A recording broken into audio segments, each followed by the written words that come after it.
Right, so if you haven't been living under a rock, you may have noticed that the Blackmagic team, they've come up with a new camera. Now don't get me wrong, this camera that they've released is really great. Like, it's so good, but there's no reason to upgrade to it if you've already got a Blackmagic 6K. And I only say that just because if you've already got a Blackmagic 6K and you've got a rig for it with all the necessities that you need, you don't need to buy this camera. Now I've got to admit, for some people this thing will be absolutely incredible. Like, this thing will be amazing. This will be like one of the best cameras on the market. But that's for the people who don't currently own a Blackmagic Pocket Cinema camera. Now with the Blackmagic Pocket Cinema Camera Pro, they've added internal ND filters, a tiltable screen, and a better battery. There's a few other little things, but overall those are the main key differences.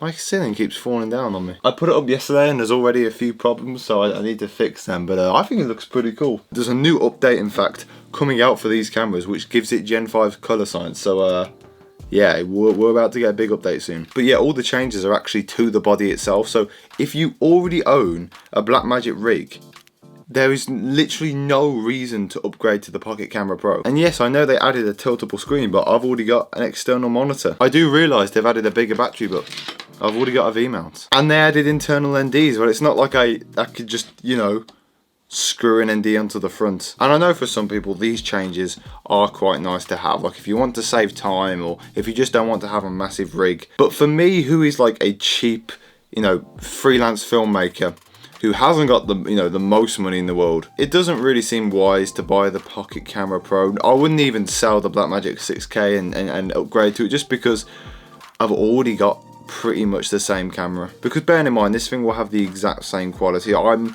actually quite surprised they didn't offer us like maybe like 6K in like, you know, 120 frames a second, or even 4K 120 frames per second. I personally would have liked a few more mounting options, a better body shape, maybe even different lens mounts, so you can like mount different lenses from like different brands and stuff. But yeah, the Pocket Camera Pro will be an amazing camera. Like, it will be game changing for people who haven't already got a Blackmagic camera. I feel like a lot of people are going to buy this camera, but I feel like it's just going to be people like who want another Blackmagic camera or don't currently have one. Because yes, it's an amazing camera. Like, for 2,500, that is such a good price for a camera like that. Like, it's amazing. And yes, I know my camera and my rig will be a little bit bigger because of that, but because they didn't add any like IBIS or like any internal instabilization, I'm actually glad that it's a little bit heavier. I saw a lot of people complaining about the fact that it didn't have autofocus, but like, it's a cinema camera, you probably should be using manual focus. But yeah, overall the Pocket Pro will be an amazing first camera to some people,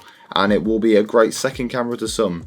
But I think for a lot of us, I think we're happy with what we got. But yeah, let me know what you think of the Blackmagic Pocket Pro in the comments below. I'd love to know what you guys think of it, or if there's any like improvements to it you would like to see. I'm personally not going to buy it, but I know a lot of people will, and I know it's an amazing camera for the price. But it just doesn't give me much as an incentive to buy it over the 6K. But overall, I want to thank you for watching, and I'll see you all in the next video.